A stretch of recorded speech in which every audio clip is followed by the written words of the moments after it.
This week, I guess we'll be talking about two movies having to do with runways. Oh, that's true. We'll be discussing the 2026 movie Deep Water and also the 2026 movie The Devil Wears Prada 2. And for TV, we'll be discussing the season 2 finales of both Monarch, Legacy of Monsters, and Daredevil Born Again.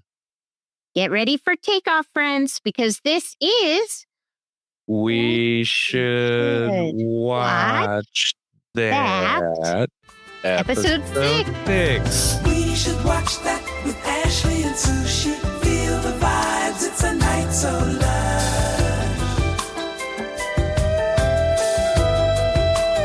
All right, guys. Deep Water is a new survival thriller directed by Rennie Harlan, who you may know from directing Die Hard 2, Cliffhanger, and Deep Blue Sea. Yeah. And it stars Aaron Eckhart and Ben Kingsley as pilots of a flight from LA to Shanghai that goes down in the middle of the Pacific Ocean. And if that sounds stressful, just wait, because the passengers who survived the crash have to deal with a swarm of very hungry, very aggressive sharks circling the wreckage. So I advise you do not watch this movie before a long flight.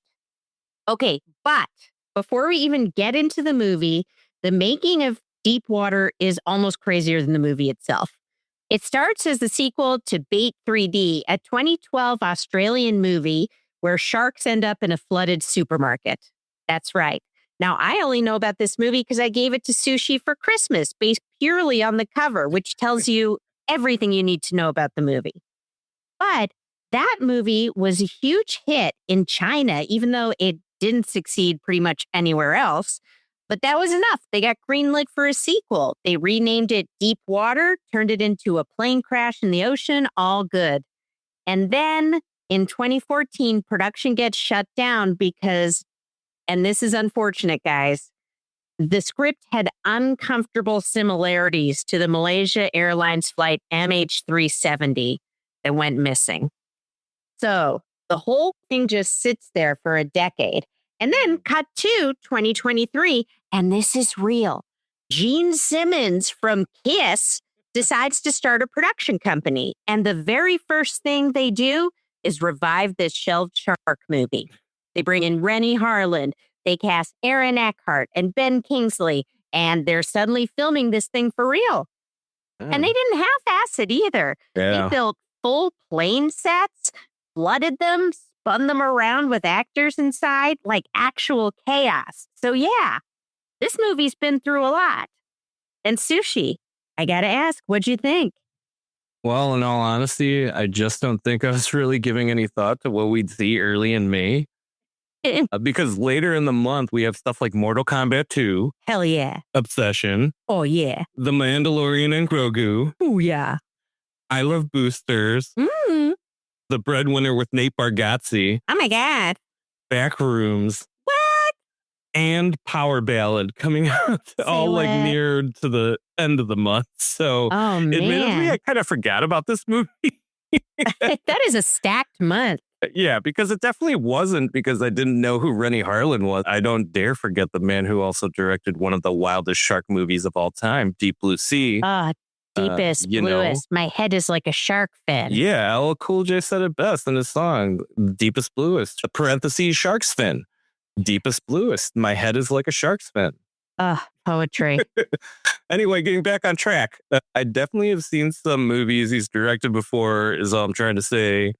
As far as the cast goes, I've obviously seen Ben Kingsley in several other movies and TV shows recently, mostly for Marvel Studios stuff. And obviously my guy, Aaron Eckhart, Mr. I. Frankenstein himself. It was very cool to see him on the cast. Mm-hmm. I have a feeling another reason why I likely kind of forgot about this movie was that I only recall seeing the trailer a couple times in the theater at most. I know we were pretty excited at the premise of it. So I think it ultimately was the lack of exposure to the trailer and really any other marketing for the movie that made me kind of forget about it. I mean, I guess I could be associating moments I remember after actually seeing the movie, but when I rewatched the trailer putting my notes together, I honestly couldn't think of any other reason why I'd forget about a movie like this. So, weirdly for me, I think this movie was another great example where the absence of heavy marketing might have contributed towards my enjoyment. Oh, right. I was also distracted dealing with like new computer stuff. But yeah, seeing such a crazy movie after dealing with such mundane tasks over the last 2 days of the week was definitely a good time. Also, I think the audience for a screening probably also helped.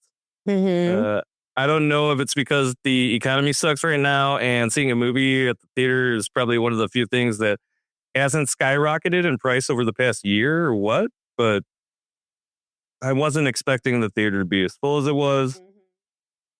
Even if it was a Friday night, I mean, The Devil Wears Prada 2 also came out this weekend. So I just assume most of the people were there for that. But yeah, we had a lot of people in our screening. Yeah. So kind of surprised. Anyway, there's actually some interesting production details about this movie that Ashley kind of mentioned already. This is connected to the movie Bait. And actually, one of the writers on this movie, Shane Armstrong, was also one of the writers on Bait. So that's, I guess, a crew connection to it. Yeah. I bring this up not only because that not only makes logical sense as far as involvement, but also because obviously I own the 3D Blu-ray of this movie. It's still sealed. So I guess now that I've seen something else this guy's written, it's probably as good a time as any to check that movie out. Hell yeah. Especially given that we've been considering a special segment where we review our experience with 3D Blu-ray movies. Yeah. But while the story isn't high drama or anything, this is a fun disaster movie. It's got a fun premise. Being a movie that's not only about a plane crash in the middle of the ocean, but also a magnet for sharks in the area. I expected kind of a mid-ocean plane crash turned shark bait scenario. And I honestly would question anyone who intentionally went and saw this movie and expected anything but that. It just works, you know? You don't need to question it. All kind of like fits together. As far as the cast goes, Aaron Eckhart playing the first officer, Ben, did a great job, as he usually does, as a flawed yet heroic lead. Obviously, this isn't the first time he's been in a role like this, but I'm not going to sit here all day to run that list of roles that he has played that fall into that. Moving on, Ben Kingsley playing the captain, Rich, was a nice touch and definitely added some gravitas to what I felt was a great popcorn movie. I mean, I've loved him and think he's been hilarious lately on the MCU as Trevor Slattery. So I guess seeing him in a somewhat serious role again has a different feel to it. Other than that, I recognized Angus Sampson, but I didn't realize until I looked him up that it was probably from his role that spans both of the recent Mad Max movies that I remember him from. He's that disgusting guy. Yeah. And then, even though I didn't really recognize the rest of the cast, I do still want to give them all props for being pretty believable with their reactions to what I assume are mostly green screen disaster elements and sharks. But yeah, really well acted outside of the main cast. So that was especially good. That leads me to the design elements of this movie. Obviously, the strongest being the set and practical effects, especially makeup and pyro. And while the VFX for the disaster elements and sharks didn't always look realistic, stylistically, I think they really worked as far as keeping us on the edge of our seat for pretty much the entire movie. So, yeah, ultimately, while I definitely feel like I got the type of movie I was expecting to see based on the trailer, I think as a whole, the movie actually ended up being considerably better than what I expected. Going into my ratings, I gave it a 4 for enjoyment and a 4 for quality. What? Yeah. Wait, what's the rationale? Look, I'm not someone who necessarily seeks out shark movies, but I'm definitely someone who will often be open to seeing shark movies that happen to have crazy or wacky premises, I guess. Or probably just most crazy or wacky movies, I guess.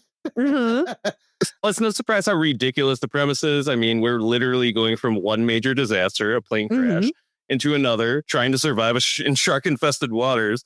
I was honestly kind of impressed at how serious the tone was Yeah, for true. a lot of this movie, since I can recall at least a few times in it where I kind of forgot that this is also the same movie where we got sharks getting some serious airtime leaping out of the water at plane crash survivors. Oh my So I God. think that has a lot to do with it. I think the combination of crazy snowballing disasters, computer generated sharks, but solid, believable acting from the cast all kind of contributed to the high enjoyment rating. As far as the quality goes, I mentioned before, aside from the silly VFX shark attack and plane crash stuff, this movie looks fucking good. Ooh, Like, yeah, I'm it not did. necessarily a shark aficionado, but I did watch Discovery Channel's Shark Week programming consistently for most of my 30s. And I've seen some really absurd direct-to-streaming shark-based disaster movies. So, I think I'd know if it really felt like the latter, but it really wasn't. Sure, for the few seconds that you see the shark acting unnaturally, it's not real, obviously, but otherwise the VFX weren't so obvious that I'd have no choice but to focus on that aspect. So I could look past it because there were so many other aspects that were really well done in this movie. Because while the premise is crazy, the pacing of the story and the acting are all solid. So it kind of keeps you from spending too much time dwelling on the less believable and potentially lower quality aspects of the film. So I think while my rating is high, it is a rating based on the experience as well. So I think if it was a movie where something else suffered a bit, it could have easily brought down that rating and snowballed a bit, kind of like how the disasters did.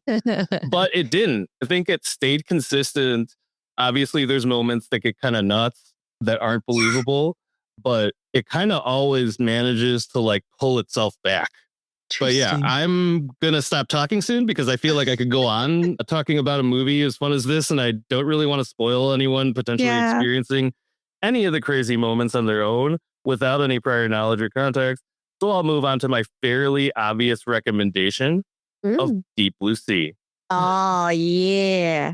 Definitely more bonkers than this movie with just one of the most ridiculous premises as far as shark movies go. But I would say equally as enjoyable.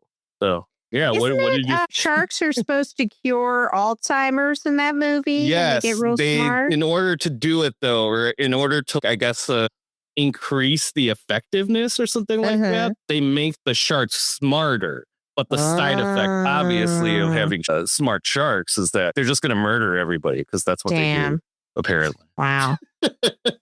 Well, yeah, this movie can't compete with that, But first of all, okay, when you're going to watch this movie, keep in mind this is not the 2022 Deep Water with Ben Affleck, okay? That is a sad movie about affairs.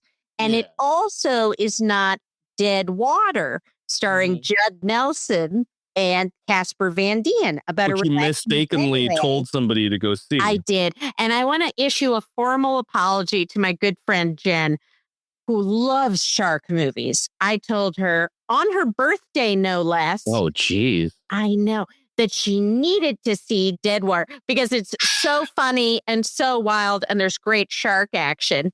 And the next day she said, I watched an hour of the movie and was like, why did Ashley like this? And then I realized that it was the wrong movie.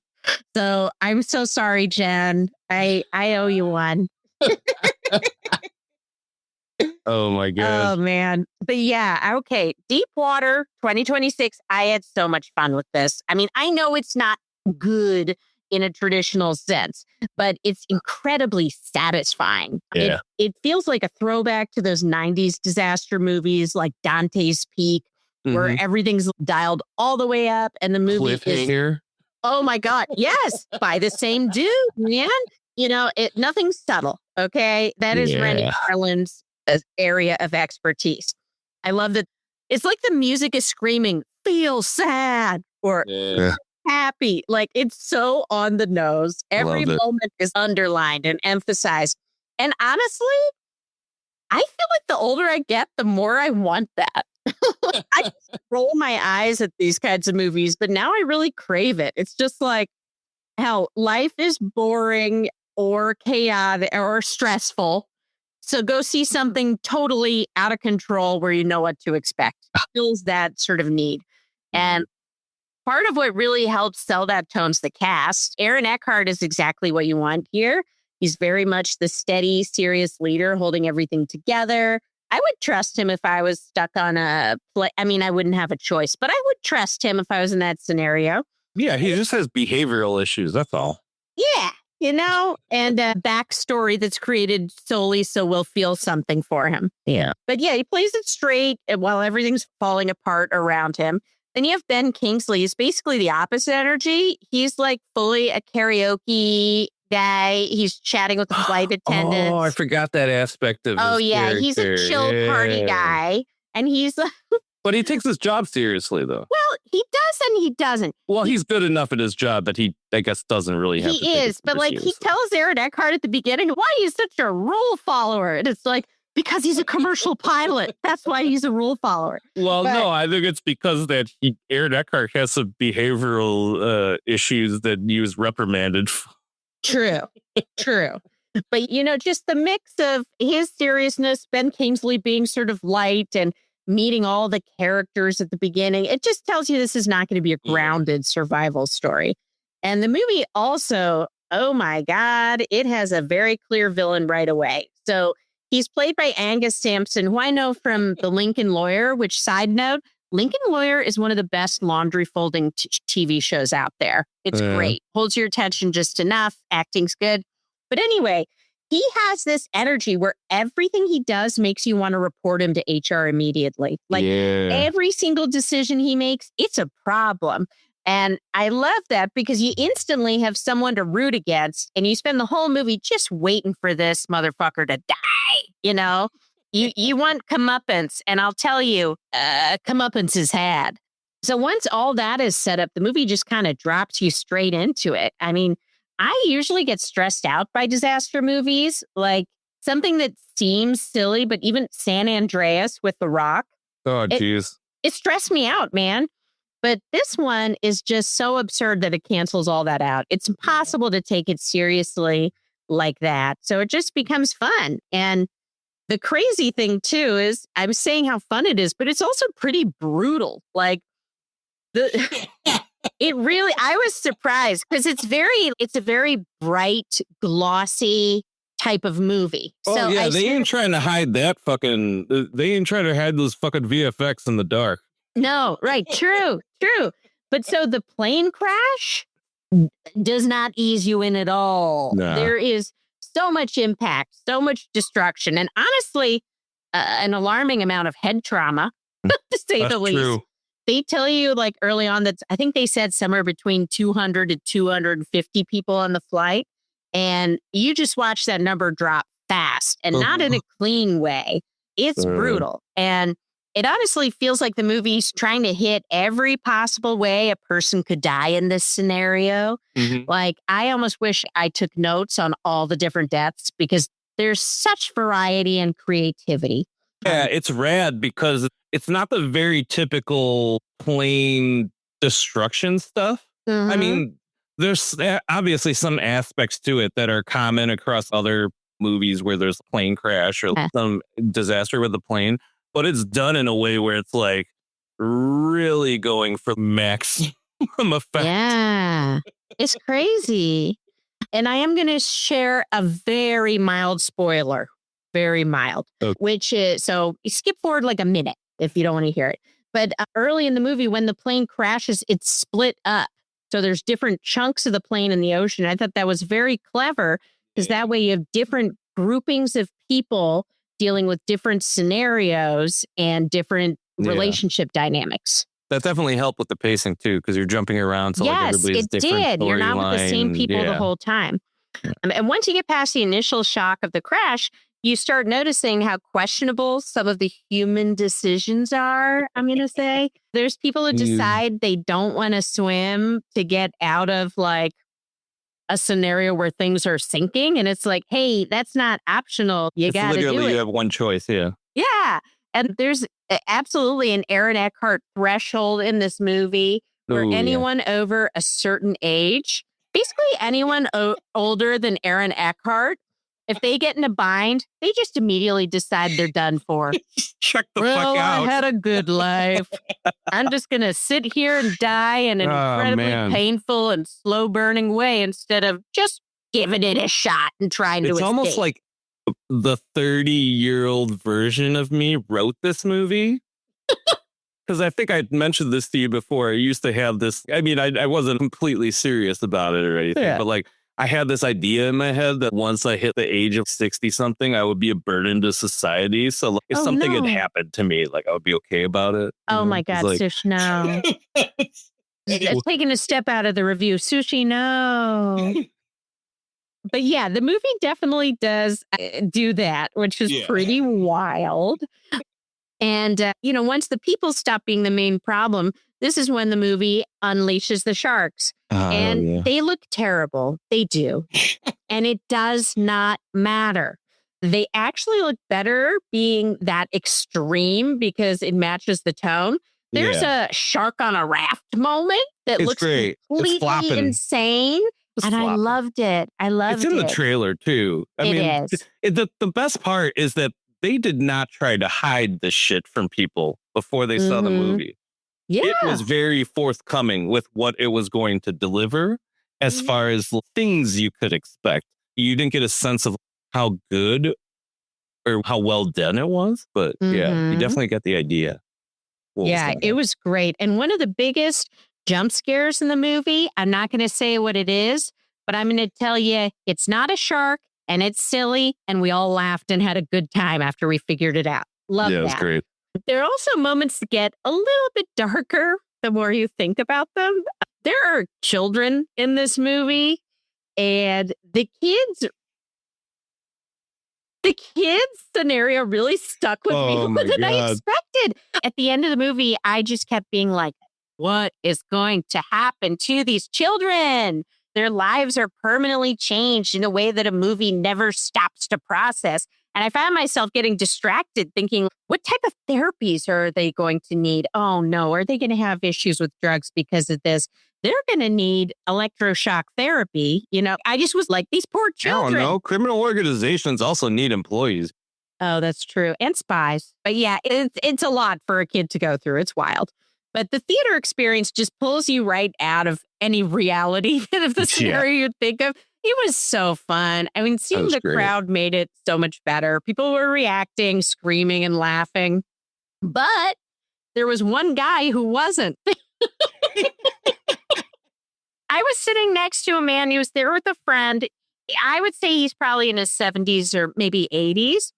And he did not respond once. He didn't look shocked.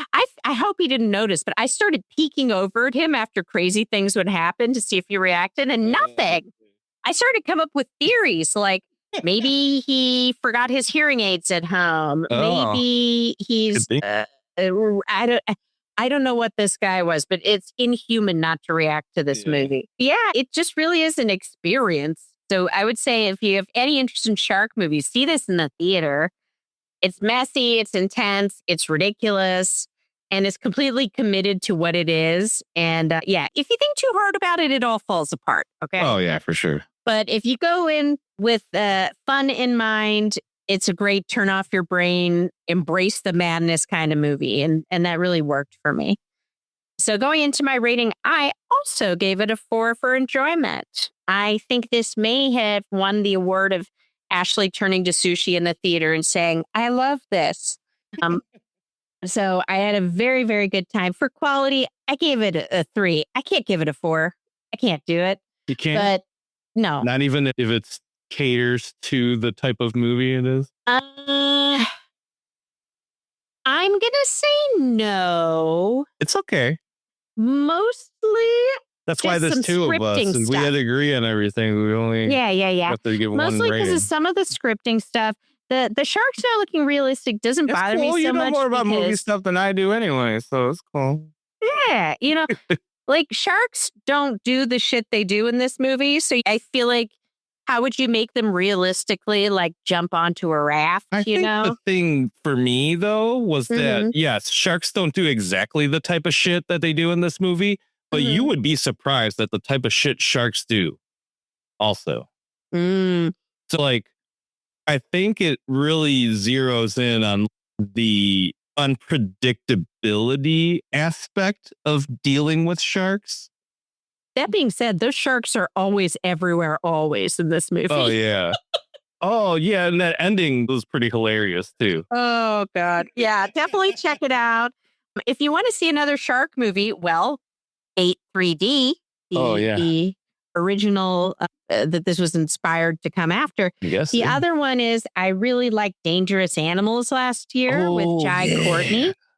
We reviewed that Very one. different vibe, but it's a great movie. And I think it's streaming a bunch of places at the moment, like Hulu, Disney, all that kind of stuff. Yeah.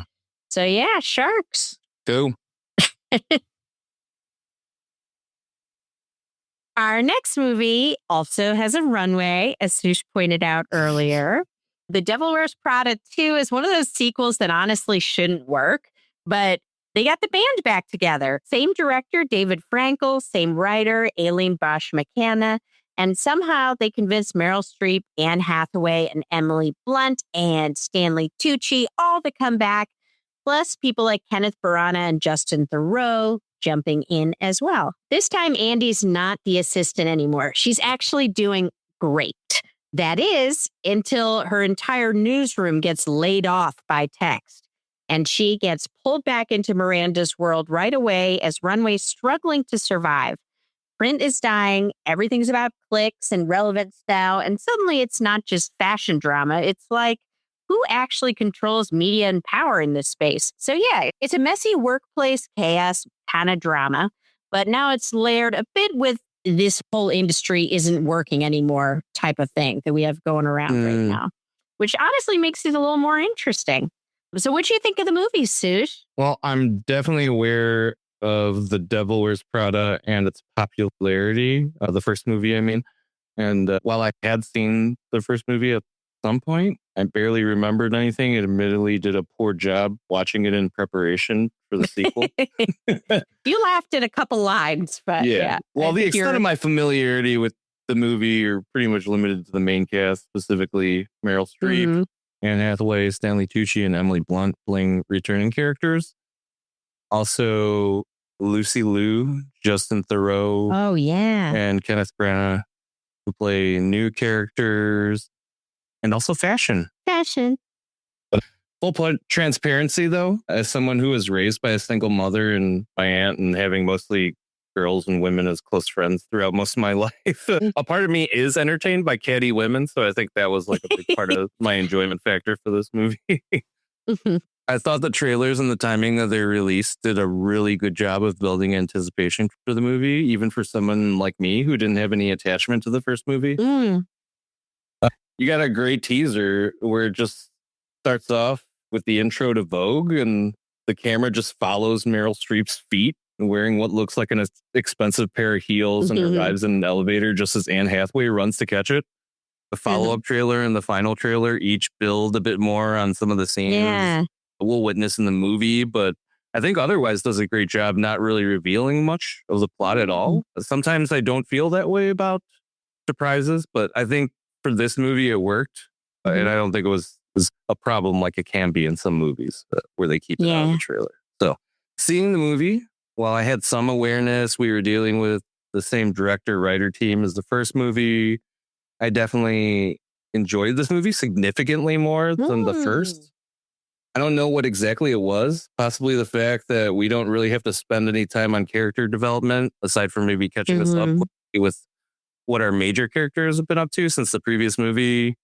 Maybe because I felt like we spent more time featuring and including the actual fashion and personalities from and that often cross over into the industry as a greater part of the story this time around. Or maybe it's just because we aren't wasting Andy's time in this movie with a shitty boyfriend and friends who might be just as shitty as he is. I don't know. The men are horrible in that first one. Ugh. Aside from some story elements, this movie is literally just these characters having a good time doing fashion stuff.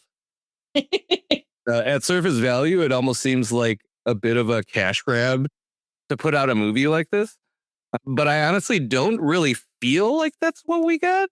Mm-hmm. I can name several lazy, cash grabby sequels to acclaimed and beloved movies, and I definitely would not include this movie as one of them. Huh. I guess it makes sense though, since I came across something about Meryl Streep and Anne Hathaway being hesitant regarding a sequel, Mm. but that eventually they, as well as Emily Blunt, Stanley Tucci, signed on to return. I mean, all four of these characters have enough work to keep them busy.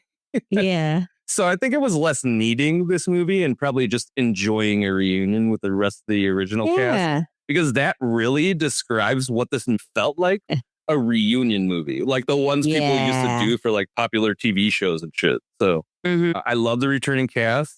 With that said, and even though I didn't feel as much of a connection with these characters in the first movie, I think the themes, at least, being more relatable for me this time around, primarily like about moments of change we encounter in life where Mm-hmm. we're so caught up with reacting to doors closing that we sometimes don't notice new ones that are opening. I think stuff like that really helped me to care more about the characters in this movie, where I probably was just focused on Miranda and Andy in the first movie. Mm.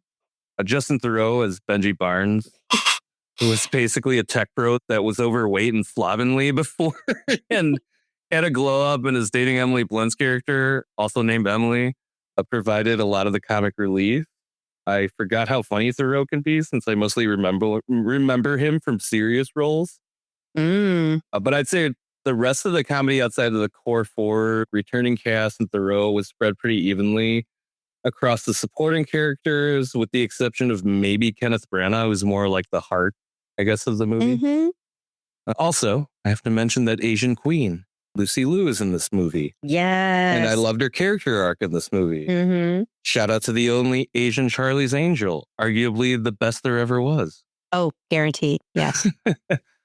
Moving on to the other major stars of this movie beside the cast, which would be all the design elements.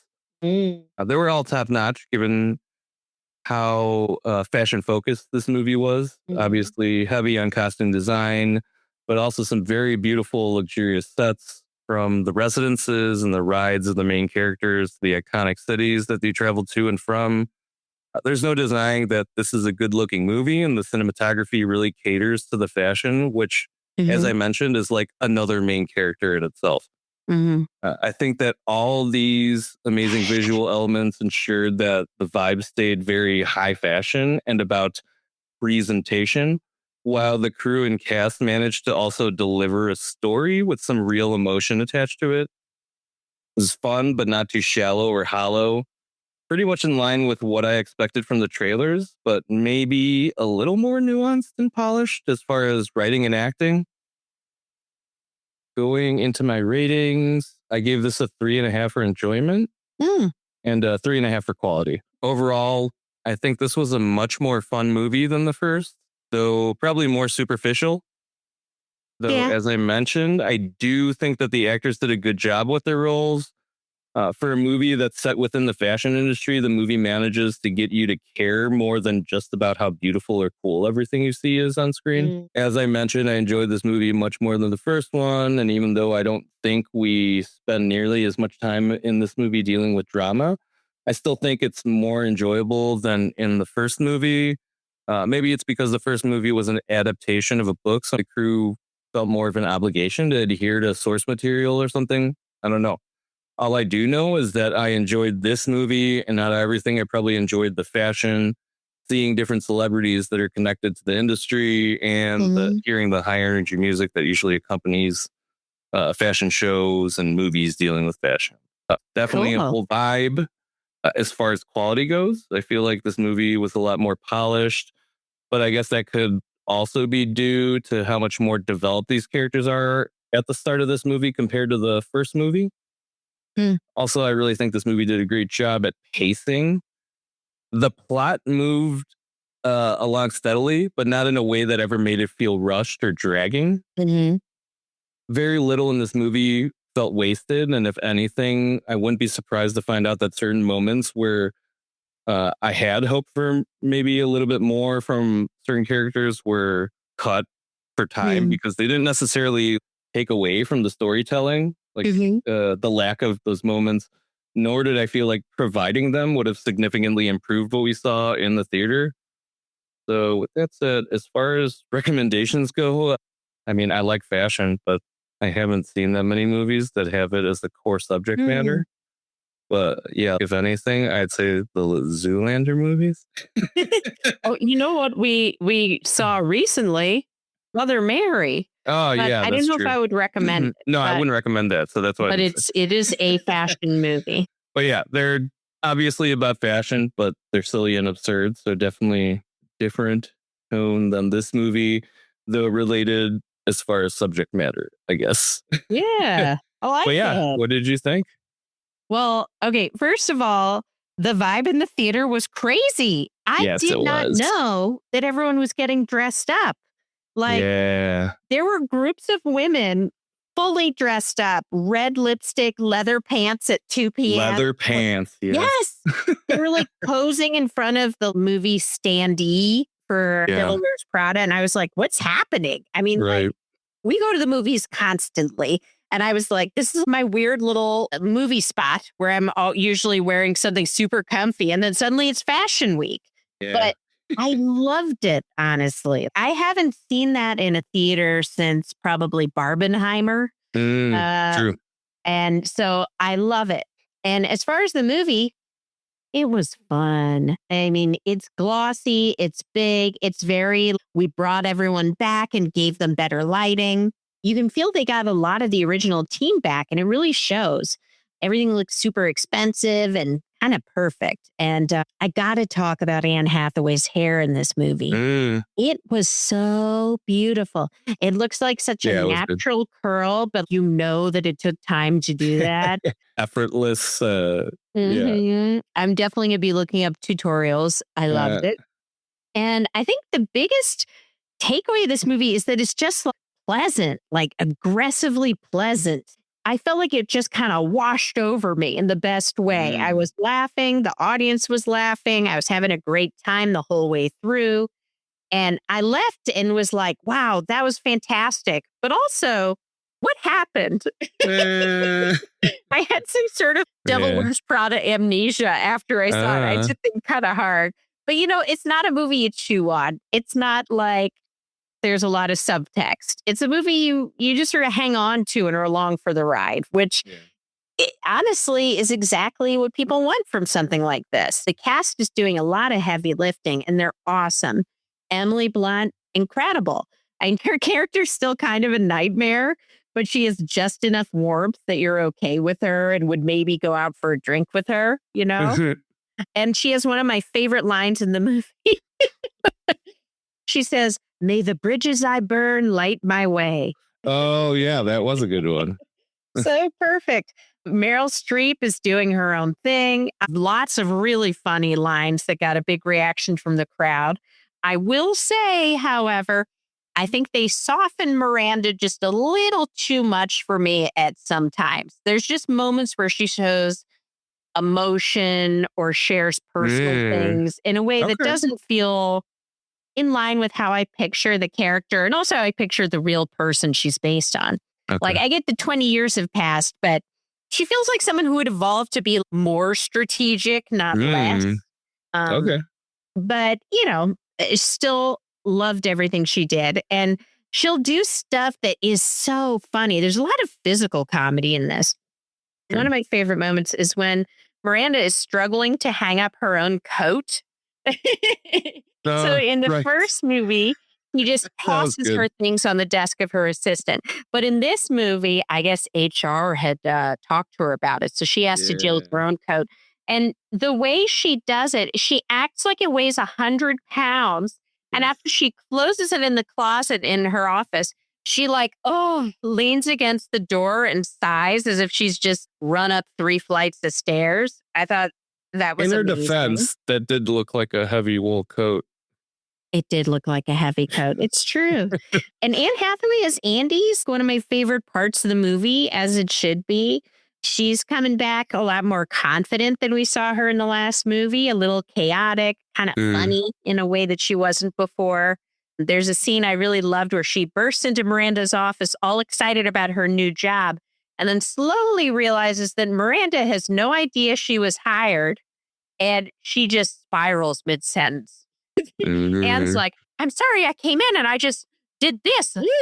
She makes a noise. So really funny. And speaking of the first movie, okay, I think this movie quietly fixes one of my biggest issues with the original, which is the original movie really tried to convince us that Andy was wrong for caring about her career. Oh, it yeah, was that's true. damaging her relationships, which always pissed me off. She took a strategic job for 1 year so that she could set up her future. That's smart. You wouldn't tell someone who's studying to become a doctor that they shouldn't do residency because it's toxic, you know, and you shouldn't hear. That's not losing yourself. Yeah. And this movie sidesteps the whole thing by instead showing her someone who did succeed and has supportive people in her life now. And she still isn't immune to getting laid off because the industry's collapsing, which, hey, as someone who writes for a living, like, cool, love that for me. A little stressful. But I actually thought that was one of the more interesting things the movie almost explores, how journalism is now turning into content. Yeah, that's true. Everything's becoming digital. And then they also talk about the influence of billionaires on media, touches on all of it very lightly. But it's like, hey, we're aware of the reality of the job market. We're aware of how industries are changing, but it doesn't get bogged down in it. It's more like setting the scene. Right. And another course correction I appreciated was for Andy's love life. Her love interests in the original were like absolute dog water. Like, ugh, they were horrible. And do I wish they'd skipped her having a love interest altogether? Yeah. But if we're going to do it, you can't go wrong with a down-to-earth Australian contractor, right?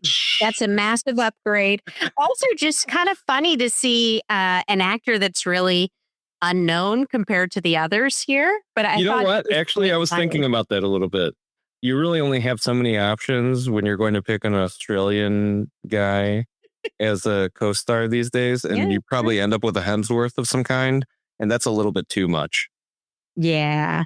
Joel Edgerton's too old. Yeah. But I thought there were also a lot of little callbacks that really worked. Like Miranda pretending not to know Andy's name again. And in fact, being like, who is this? I don't know this person. Nigel has a great moment where Andy's like, I can't believe you got over that betrayal that Miranda had in the first movie. And he goes, betrayal? Oh, right. He's like, no, she's done that to me hundreds of times since then. Don't worry about it. I thought that was great because it feels true to the characters without being too nostalgic. Also, shout out to the absolutely insane cameo from a certain pop star who well, I mean, it's probably pretty easy to guess. It probably nowadays. is. Imagine the biggest pop star. And it has to do with the subject matter. Yeah. And it was truly terrible. She was so horrible in this role. Yeah. But in a way that's so campy and fun that I kind of loved it. And it's exactly what you would want from a movie like this. And at the end of the day, the plot doesn't matter. The stakes aren't that high. The conflicts resolve in a way that feels satisfying, if not perfect. And it does get a little touchy-feely, but in a way that feels earned. So I think it's just overall a crowd pleaser, like pretty people, sharp jokes, familiar characters, and an audience that's so ready to be there. So yeah, I really love it. And I'm excited to see it blowing up, being so popular. Cool. So getting into my ratings, I gave it a 4 for enjoyment. Cool. I was having a fantastic time. Yeah. I probably told you I was having a fantastic time. I was having a fantastic time too, given that I didn't have any connection to it really, other than I did like the fashion. I thought it was cool, especially when we got closer to the end, where there was clearly section of the movie where they're like, okay, just run as many outfits as we can within like this window of time. I love it. Everything looked great. It wasn't too couture. So there was a lot of stuff that was very accessible. And yeah, you could see normal people wearing. So I think that also made it work beyond just being about fashion. It was also relatable in some kind of ways. Totally. And for quality, I gave it a 3.5 just because it's not super deep, but really enjoyable. I would say, yeah, check it out and then see the original. And I think you're going to like this one better. I don't know. That might be crazy. Yeah. And that's the Zoolander 1 and 2.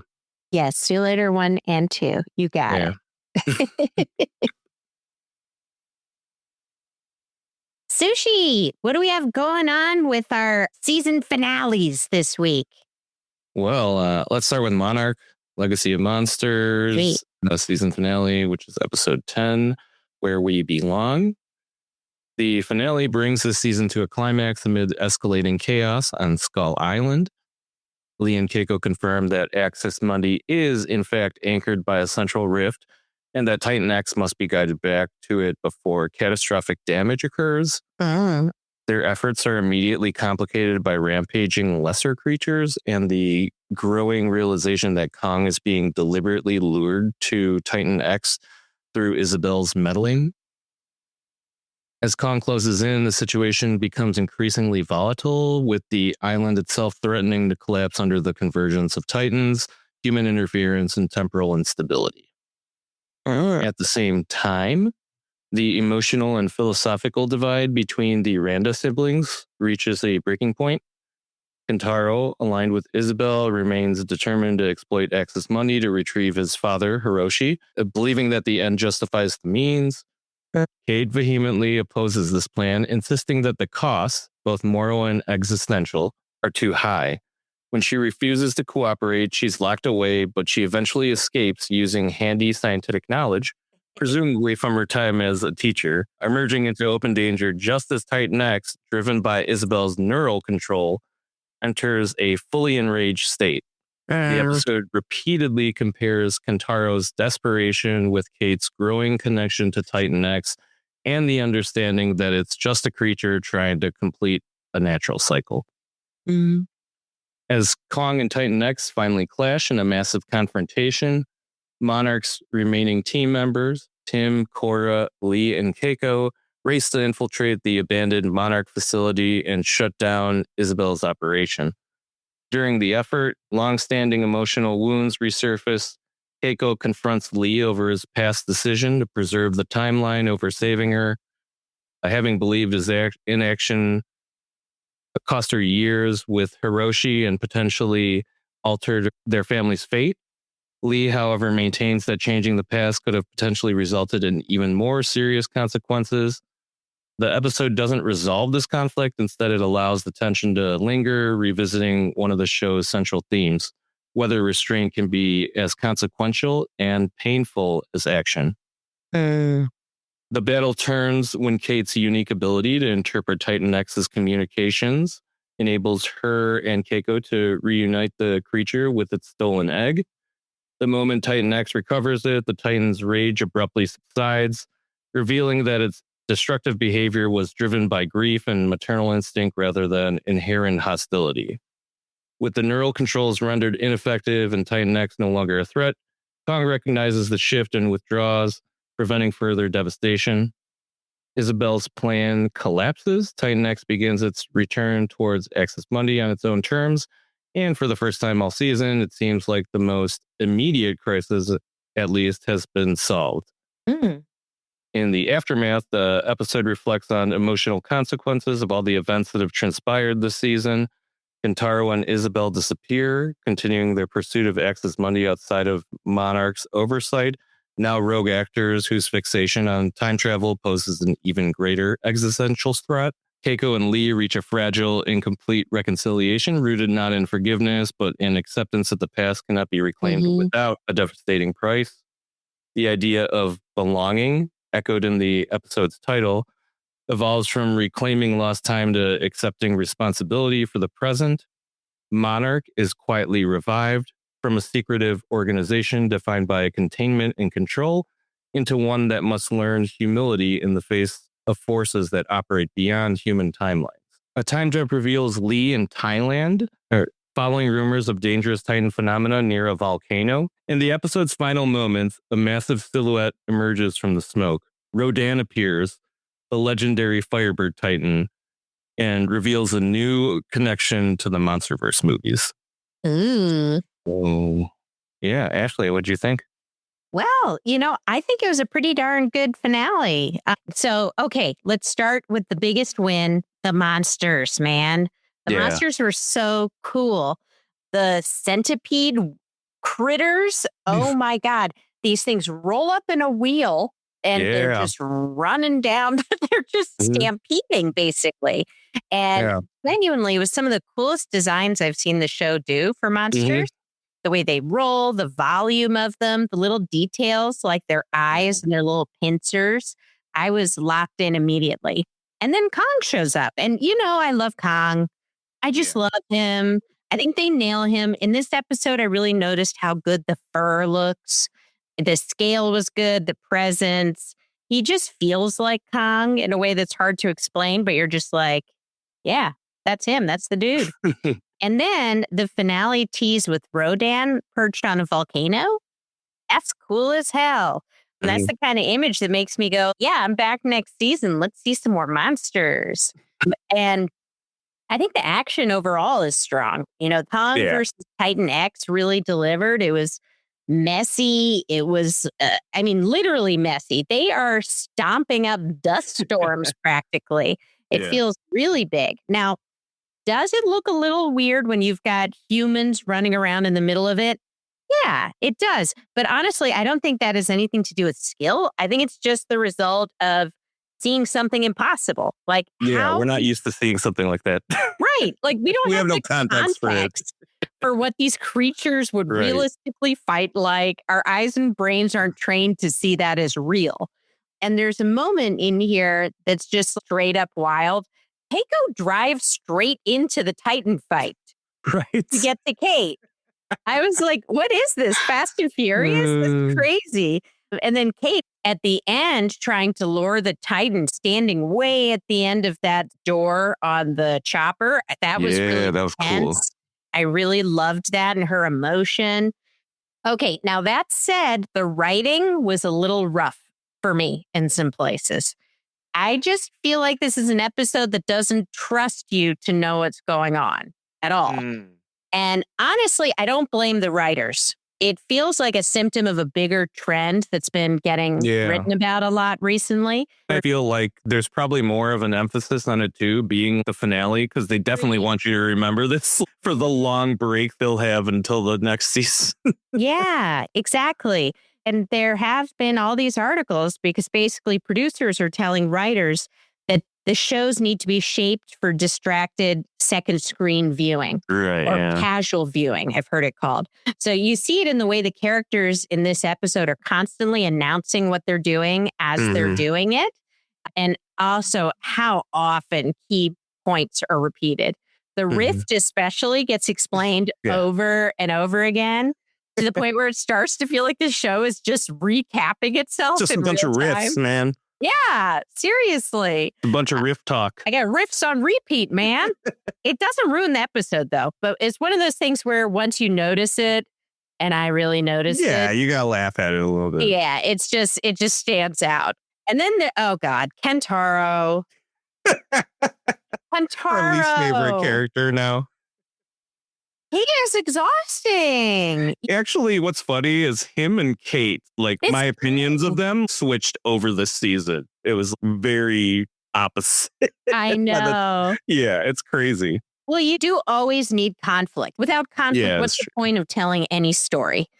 But it is funny how it feels like they just swapped one rather than it being generated by multiple people. It's like, all right, you get the conflict this week, you get it next week. It's like somebody in the Randa family always has to be involved in some bullshit Yeah. that's happening. Like Although, some negative to be aspect of what's fair, happening. from the yeah. little I know about therapy relating to family dynamics, it is true that there's this ever shifting series of dynamics where different people serve different roles. Yeah. So there is usually one person in a group who's going to be the naysayer. But Yeah. nonetheless, he still drives me nuts. Everything comes back to like, this is what I want with zero thought about consequences.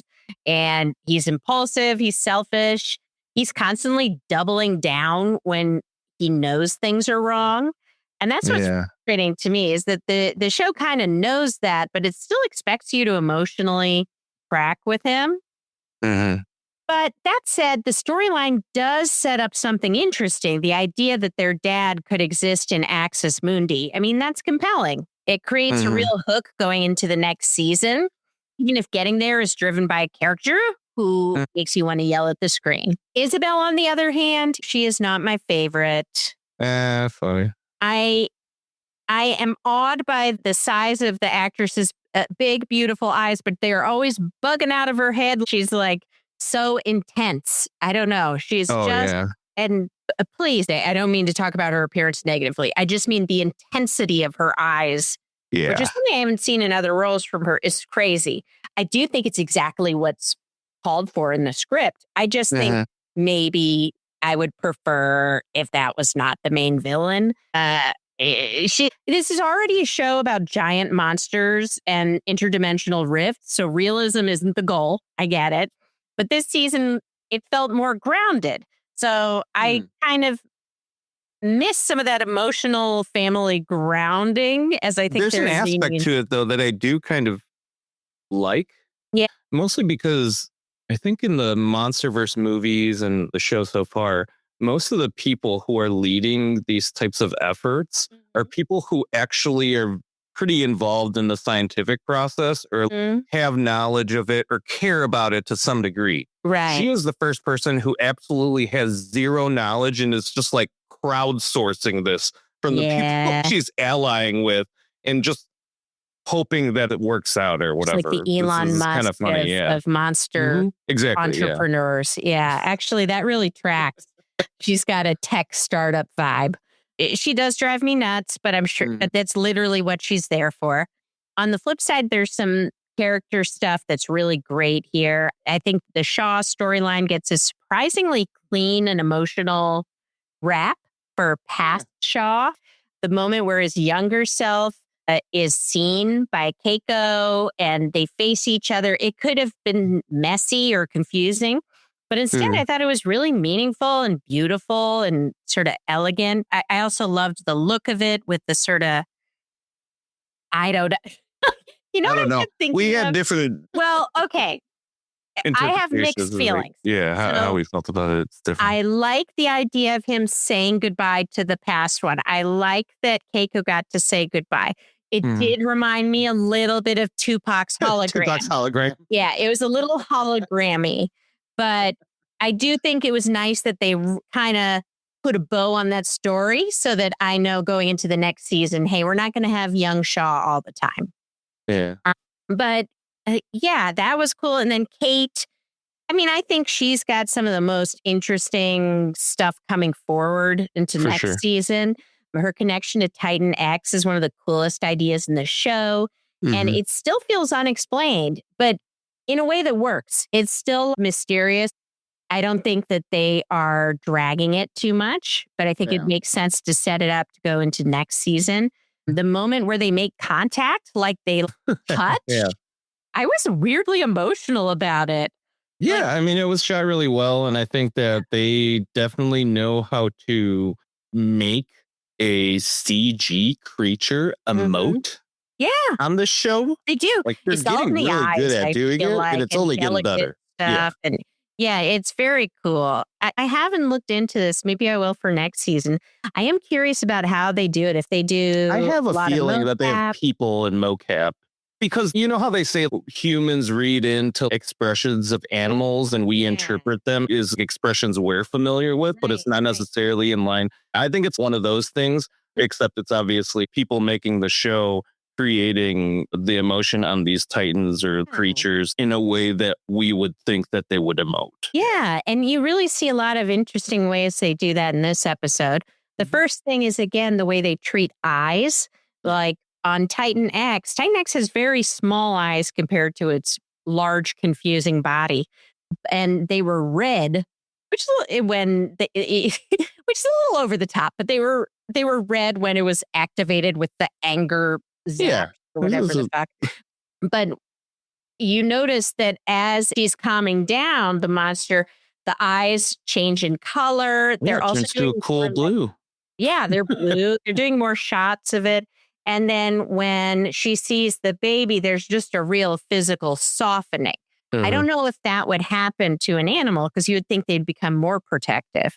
But again, it's a way of showing us, the audience, that she's more emotional. And I like the way Kong recognizes that and just immediately backs off and just watches what's happening from the top. Yeah. So that was cool. But yeah, I think that overall, finale does what a finale should do. You know, it wraps things up pretty well, leaves enough open space to keep you hooked. Goes with the big spectacle. Yes, it over explains itself. Yeah, some characters drive me nuts. Yeah. But the monster works great. Set pieces are memorable. Strong setup. And honestly, if you've got Kong, weird bug monsters, a volcano bird, and a girl psychically bonding with a Titan, I'm in, you know? Yeah. What more can you ask for? So yeah, Sush, what did you think? Well, first thing, if you've been listening to our Monarch recaps over the past few episodes, you know, I've had this theory, or maybe more of a belief, I guess, that Monarch tends to end seasons on a cliffhanger or disaster of some kind. Yes. Sometimes even a cliffhanging disaster, for lack of a better term. And honestly, I don't know if I was on the mark for this season or not. So yeah, Ashley, I wanted to ask you how you felt about it as far as my prediction. Ooh. I think it's pretty on the money because there's a lot of stuff. There's a big spectacle. And I feel like they're really setting up Isabel and Kentaro going off to Yeah, I create guess that's true. chaos. So I think that that's the thread that'll go into the next season. I do think some of the emotional stuff and some of the smaller things they put to rest in a nice way. Yeah, I think it was a little more positive than I expected. Yeah, it was. It wasn't as like, Fine. haha, you're stuck until next. Right, exactly. But I do think they did a nice job. It was pretty balanced, honestly. Yeah. But yeah, regardless, I will say that at least, yeah, like I was saying, it seems hopeful for our protagonist, at least. More so than the feel in the previous season finale, since we get one person returning with Keiko, but then kind of canceled it out with Lee being left in Access Monday list. So, I mean, we basically have Monarch returning to its roots, and some of the people that started it returning to the organization as well. By that, I obviously mean Keiko and Lee. But beyond that, this group seems prepared. Obviously, we got everything with Kate and her connection to Titan X, which I'm hoping is going to extend to other Titans through the future of the show. But also with Lee pursuing leads and eventually finding Rodan. So even with Kentaro and Isabel continuing to work together, and how much of a problem we can assume that's going to be in the story to come, it at least feels like our protagonist will be ahead at the start of the next season. Agreed. It seems like they at least research and, you know, test their theories before actually carrying out a full-on operation that could potentially have devastating effect on the space-time continuum or whatever. I love the Tim highlight of this episode. Aw, Tim. Yeah, he straight up spears one of Isabel's team. Then when Cora's looking at him like, what the fuck? He's just like, I was the backup punter in my high school football team. Oh, that was great. And then he adjusts his glasses like how nerds do. Yeah, I honestly hope we never stop having random reveals about Tim, or moments where he just steps up on the show, because honestly, they've been some of the most consistently entertaining moments this season, and they've only been getting better. Oh, next time we should do Tim's moment of the week. Yeah. Kate's whole arc this season has obviously been nothing short of amazing. I think the whole reveal that she has some sort of connection to Titan X, and presumably can connect with other Titans as well, has been probably my favorite bit of character development. And it's great that by the finale, she seems to at least have some basic control over that ability. Yeah. I'm really looking forward to how that progresses through the next season, especially with Isabel taking more of the fully scientific approach to dealing with Titans. Between the two of them, like, what's going to decide which one works better? Or is this just going to be one of those times where we find out maybe they need to take more of a balanced approach at the end? All that's kind of interesting, or I'm looking forward to that. I think the only thing that I have some slight criticism about is the whole situation with Keiko and how she's reacted to this knowledge that Lee was also in Access Monday at the time she was, and potentially could have rescued her earlier. I think if the acting weren't as good as it is on the show, I'd probably feel like these moments were kind of cheesy and maybe slightly uncharacteristic of Keiko. I mean, she's married to Bill, who you have to admit has been kind of objective and a bit emotionally oblivious. Yeah. I assume that she'd maybe react a bit less emotionally than she actually did when she realized Lee could have rescued her earlier. I ended up kind of backpedaling on this though later on because I was like, okay, I guess she might expect Lee to act more emotionally than Bill at least. Oh, that's true. But I still got to point out that Bill did at least initially leave the two of them for that gig with his dad before he eventually returned. So, I mean, even if he doesn't follow through with it, I think he at least is initially driven by duty. Right. Like Bill was, or some kind of pursuit. Well, I think I tried to justify Kintaro's position when we recapped the last episode. I want to say I completely agree with you now that this dude is an idiot. Like, even if he believes that the science somewhat supports the theory that he could retrieve his dad from the past, aside from his personal benefit of being able to spend more time with him, I just think it's wild that he believes this won't result in some negative consequences, even if it's a result of maybe some other person eventually leveraging that same Axis Mundi portal for their own personal benefit and messing up somehow. Yeah, if he just like spent, I don't know, half of the season, it feels like, telling Kate in trying to save Shaw, she made a mistake Exactly. that she So never that's should why have I just done. think it's kind of stupid of him to do the exact same thing just because it's his own daddy. Yeah. He wants to be the hero too, I bet. Yeah. Because he feels left out, I think, in the gang. For sure. And then the last thing was, I think the time jump ahead at the end with Lee was cool. Like, we know he's not really a desk job guy. Oh, no. So it's cool that it seems like the new Monarch has him out in the field, so to speak. And obviously the reveal of Rodan just kicking it on top of an active volcano. Like it's at some hot springs spa was pretty awesome. You know, it was literally just relaxing. So I thought that was pretty hilarious. Yeah, and it's a great way to, I think, cap off a season finale. Overall, I agree with you. Writing may not have been up there, but I think it served its purpose as a season finale to like recap everything and try to establish and remind to, you know, keep these things in our mind until we see the next season. So yeah, cool. Cool.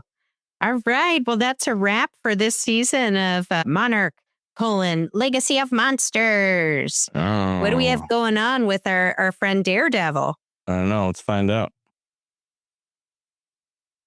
Moving on to Daredevil, Born Again. We are also on the season finale for this. It's episode 8, titled The Southern Cross. The season 2 finale opens by deliberately misleading the audience. Karen Page imagines a peaceful future, a life where the violence, fear, and masks are gone.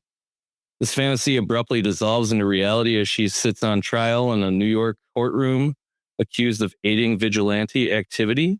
Matt Murdock is notably absent, still being stitched up by Jessica Jones after the events of the previous episode. With Matt delayed, Kirsten leads the defense while Heather testifies as a psychological expert for the prosecution. Heather characterizes Karen as obsessive, emotionally unstable, and dangerously dependent on Daredevil, strongly implying that she should be institutionalized. Matt finally arrives, bloodied, limping, but sharp. He immediately steps in before even taking his seat. And he and Kirsten dismantle Heather's credibility by attacking her fixation on masks and identities, arguing that power structures can hide behind legality just as easily as vigilantes hide behind costumes. The implication's clear. Heather's not objective, but rather projecting her fears, which has led her to align herself with Fisk. While the trial unfolds, we cut to Bullseye setting up a sniper rifle in a building across from the courthouse.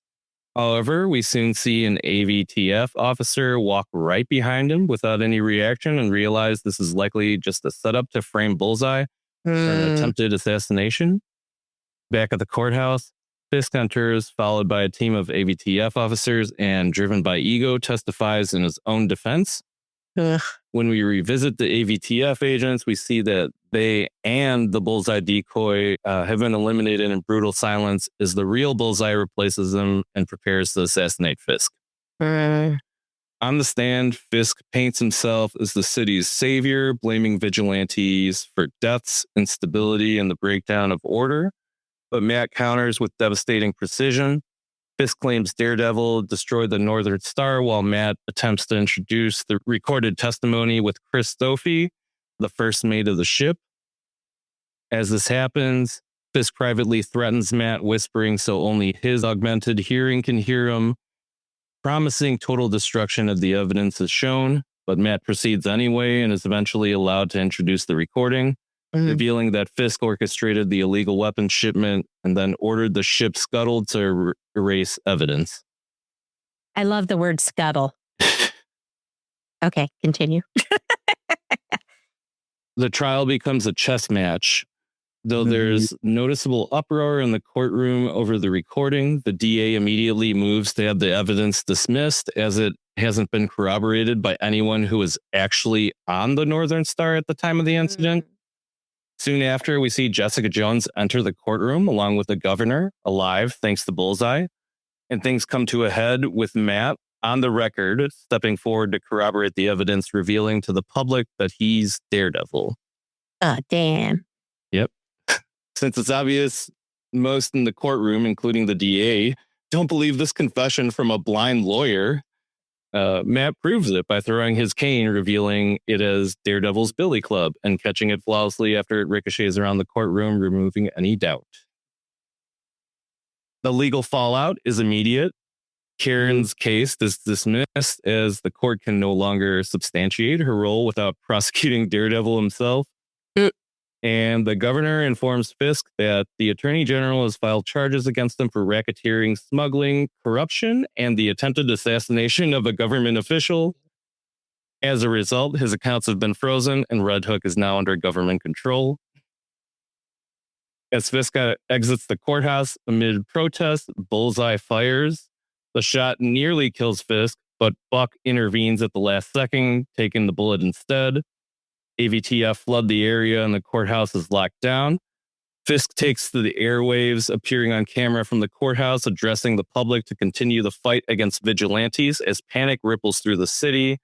In response, we see a new Mayor Kingpin video where BB reveals herself as the one behind the videos, encouraging residents to fight back.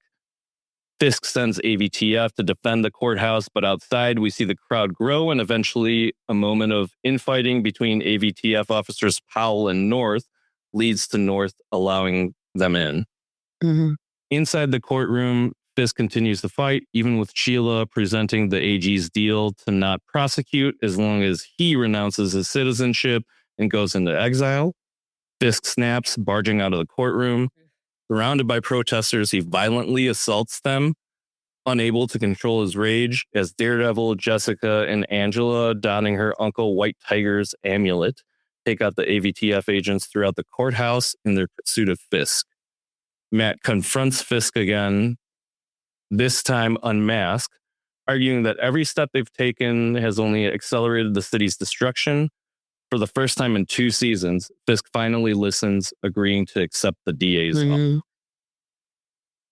The season closes with a bittersweet montage of moments following the aftermath. Matt is arrested and imprisoned, having sacrificed his secret identity as Fisk, as is apparently being held at the same prison as the AVTF officers during their time. Jessica Jones reunites with Luke Cage after a covert overseas mission, hinting at a Defenders reunion. BB accepts a job as a reporter at the Bulletin, continuing at the newspaper her uncle Ben worked at. We see Dex on a flight with Mr. Charles, that he's now working for Valentina. Heather finally puts on Muse's mask, seeing only a reflection of her own face smirking back at her, foreshadowing her turn to the new version of that character. That's cool. And most importantly, Fisk has left New York, fleeing to an unknown sunny refuge, his reign over the city truly over. Ooh. Yeah, so what'd you think? I liked it. Yeah, I thought this was an awesome finale. Yeah. The episode was kind of a wild ride, but I think it did a great job of wrapping up storylines and setting us up for an interesting third season. yes. Plus, this episode looked so good. I think it might be one of the best looking episodes of the season. The cinematography is incredible.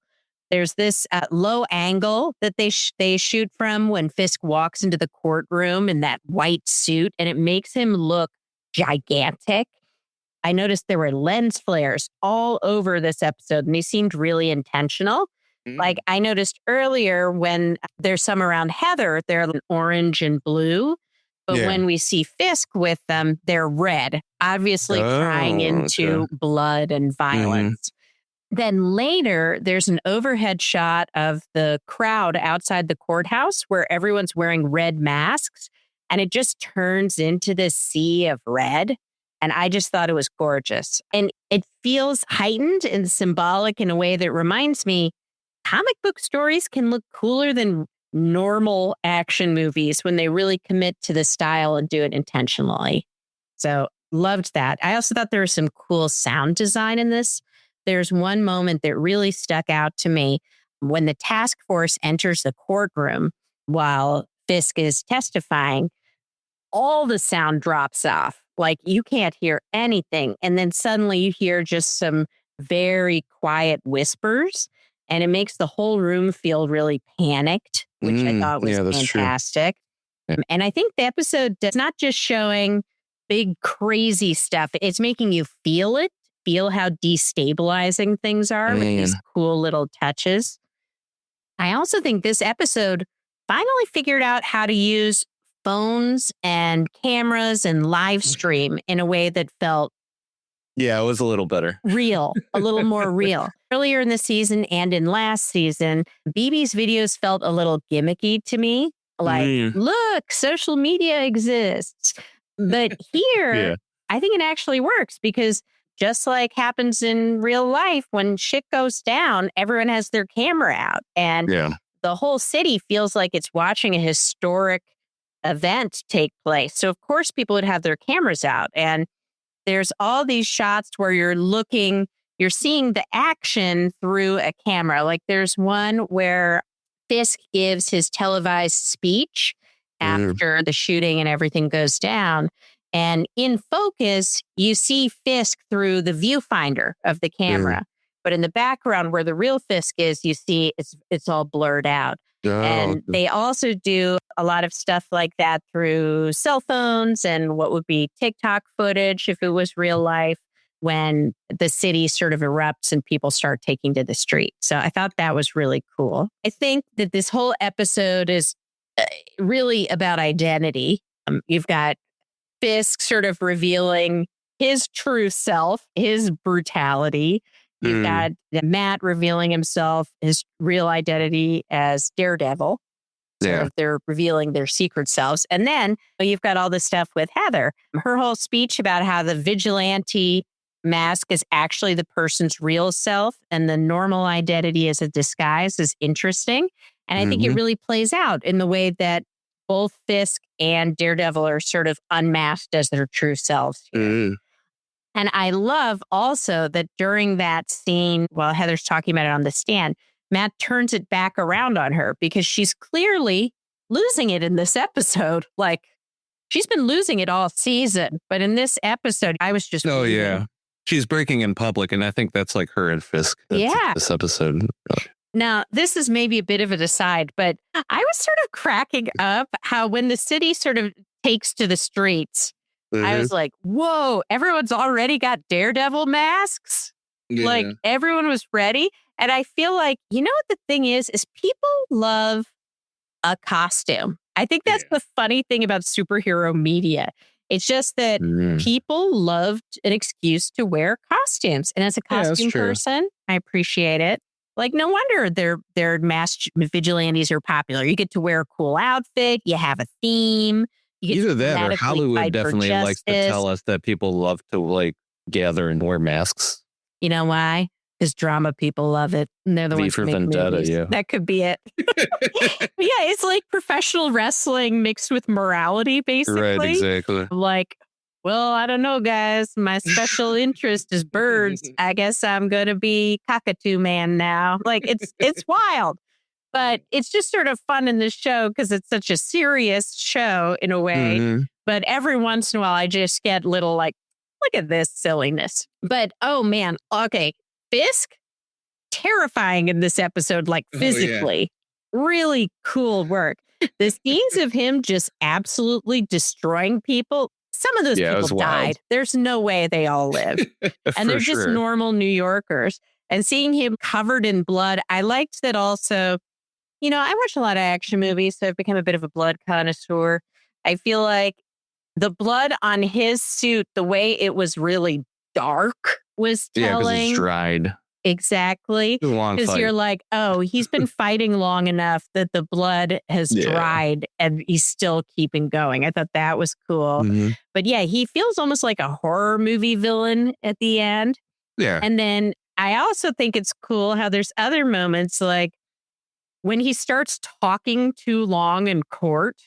And suddenly I'm like, okay, this is a guy giving a dramatic TED talk about the power of institutions. There are moments where I was genuinely intimidated by him, but then there's moments where I'm like, guy, wrap it up. And I think that contradiction kind of makes it interesting because the show sometimes uses his theatricality as a menace, but sometimes does it to make him look ridiculous. I feel like they were really good with writing the dialogue in a way where it was very nuanced and how you could tell he was very rehearsed Yes. as far as how he presented himself in court, but that was very limited. Yeah. Like that can only prepare you so much. So at a certain point, once that's exhausted, is when he starts to break, and then Matt seems to be able to get to him a little bit more. I thought that was really cool detail to add to that.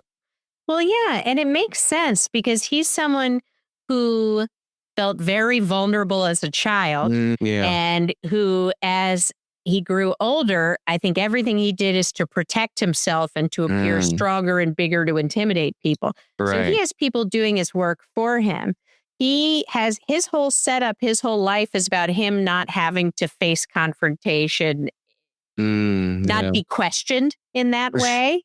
And so, and when he does, he explodes in violence, and you can't do that in public. So I thought that was really smart of Matt to bring him there and to do the reveal. So that was cool. And I mean, the courtroom stuff is great. Oh, but before I get into it, Vincent D'Onofrio is such a good actor. I was thinking about him, like, why doesn't he have an Oscar? I don't know. I really think he always does a amazing. good job at Kingpin, mostly because he plays the character in a way that he's not invincible. Like you can see the cracks. And I don't think that comes through as much for the comic book examples for most of what's happening. I mean, there are certain stories, obviously, you'll see that, but usually those are longer story arcs. But if we're talking just a one-off story, Kingpin is typically not the type of guy who shows any sort of vulnerability. So I thought that was really interesting how, especially on the show, not just this season, but the character in general has been played in that way. Yeah. Yeah, I loved it. And the courtroom stuff, it was my favorite of the episode. Like Matt calling Fisk to the stand is great. Daredevil looking confident while he hears Fisk's heart race when he gets on the stand. Fisk knowingly whispering to Matt, who's in the other room in the judge's quarters. And that was so cool. Yeah. And Matt's whole strategy is basically forcing the court to confront how broken the system is. Yeah. He keeps hammering on the fact that all the evidence originates from people in Fisk's control, including the court. And the cops work for Fisk. The prosecutors work for Fisk. The whole court is compromised. So when Matt finally reveals he's Daredevil, it really lands because, like a good lawyer, he has set things up. He's really set the stage for his main argument and blows up basically the whole system in public. Also, the cane throw and catch, very good. I loved it.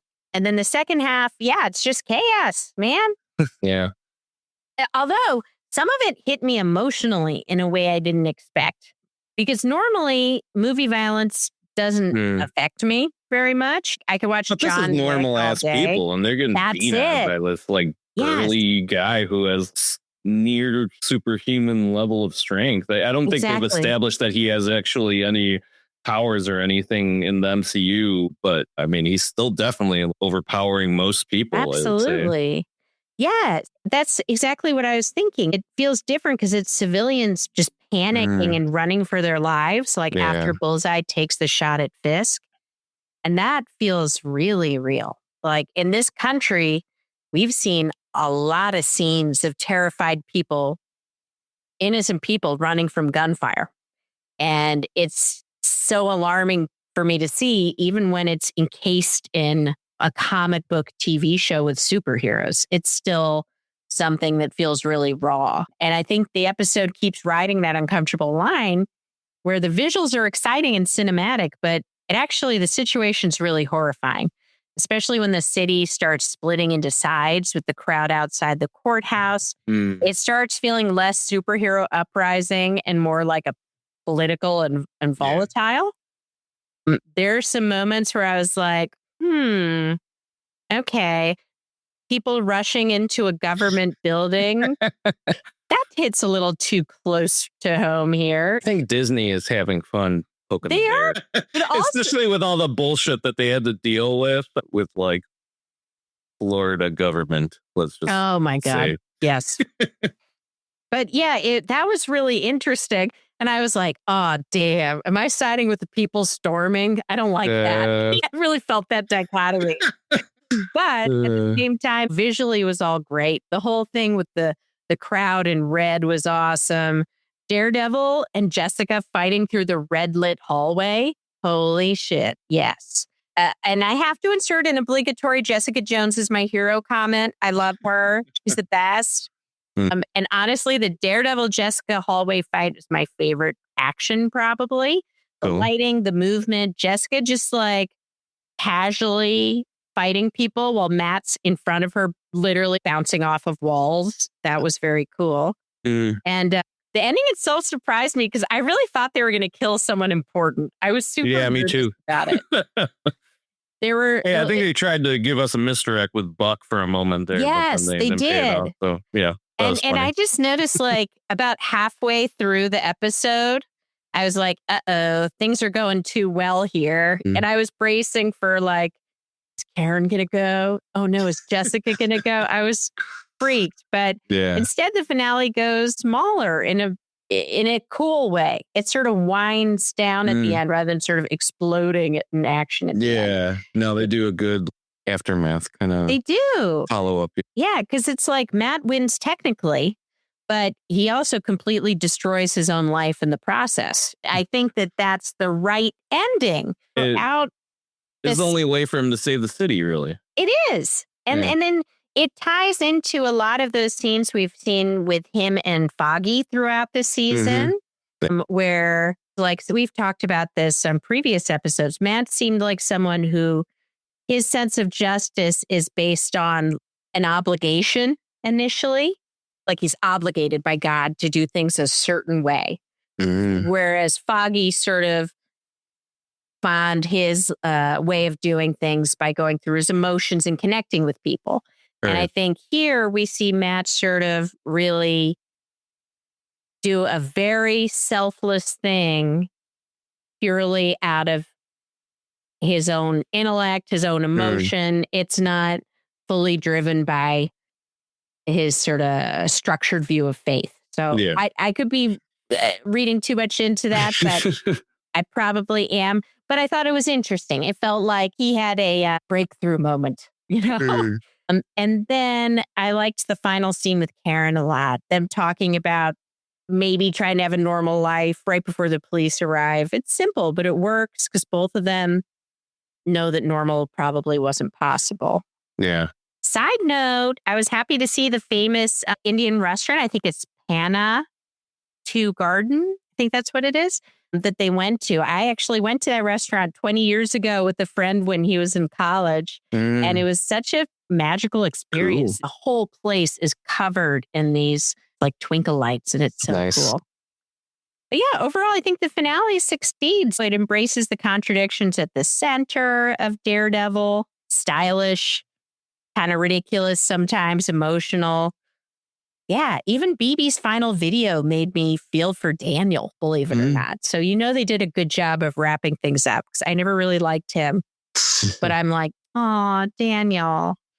So, yeah, I thought it was great. What'd you think, Sush?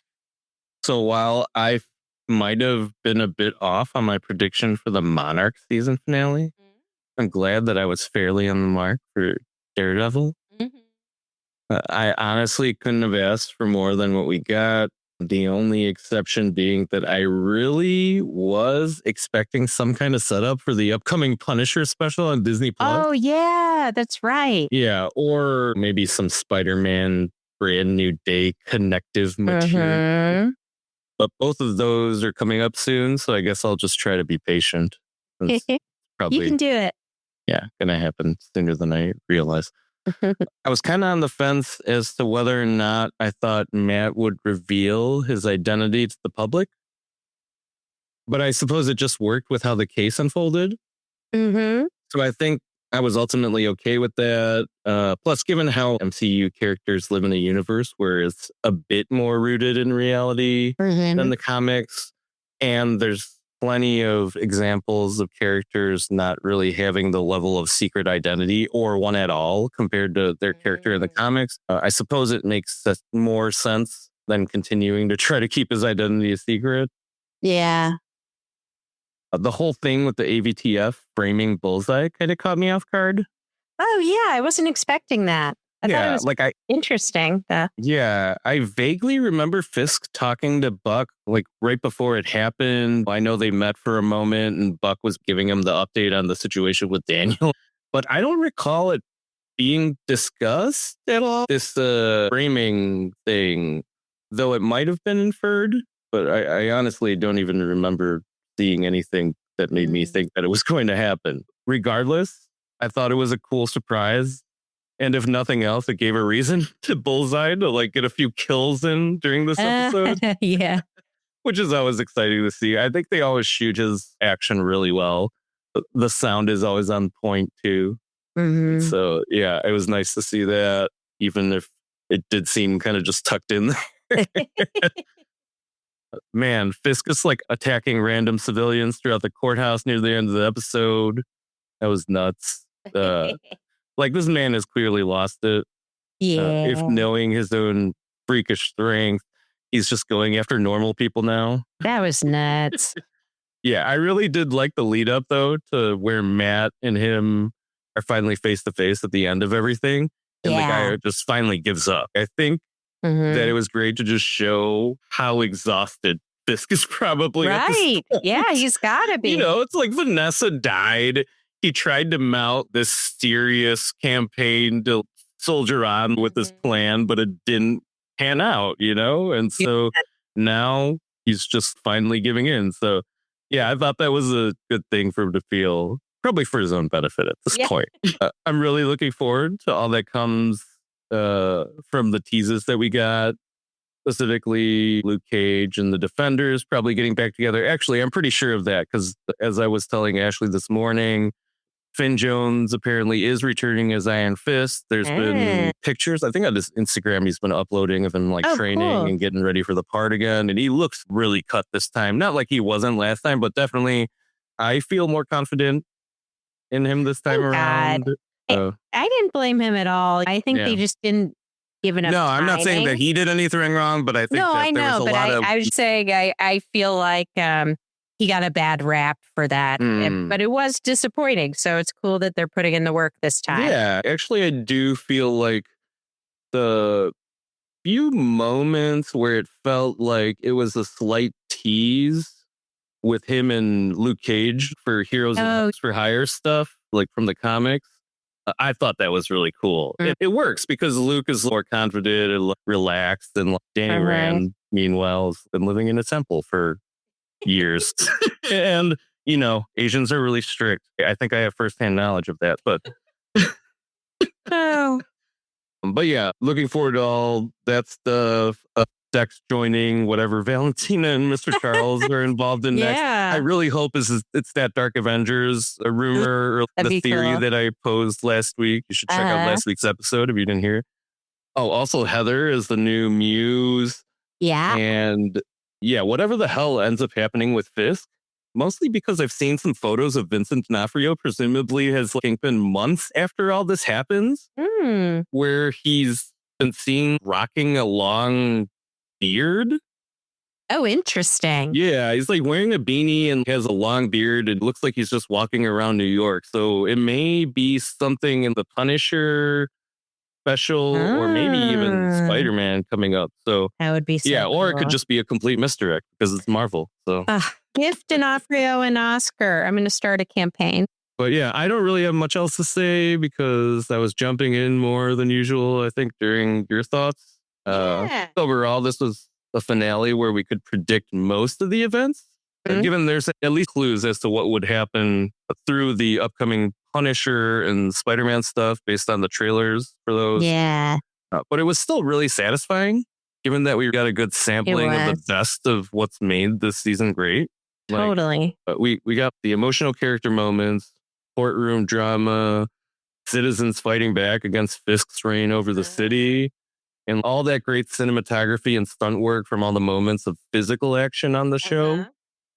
But yeah, I'm really just interested in seeing where the show goes, given how much more connected this season felt than pretty much any of the other Marvel Studios TV shows before it, including even earlier seasons of the same show or even the Netflix show before it. So yeah. With how connected all this stuff is, it's really exciting. And I hope this isn't a spoiler because a bunch of people have been talking about it, but it's clear that they kind of just scrubbed Daredevil out of parts of the Spider-Man trailer. Yeah. You look at the shots, you can kind of tell where, hey, maybe that looks like somebody should have been in that area right there, maybe. Yeah. So you could probably figure it out if you kind of stare at the trailer a few times. Can't wait. Really look forward to it. So yeah. Awesome. Daredevil. Farewell, Daredevil. Farewell, televisions. That's right. Hey, Ashley. Yeah? Yeah, what are we watching next? Well, we're watching two movies that are so similar, you won't believe it. Mortal Kombat 2 and The Sheep Detective.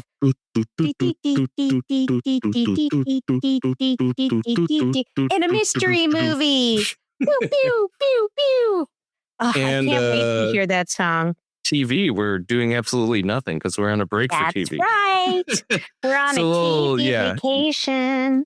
Yep. So either we're going to be reviewing extra movies or going to have some special segments to fill in until we return with other TV on May 29th, which will be with Spider-Noir. Yay! Thank you guys for listening. We really appreciate it.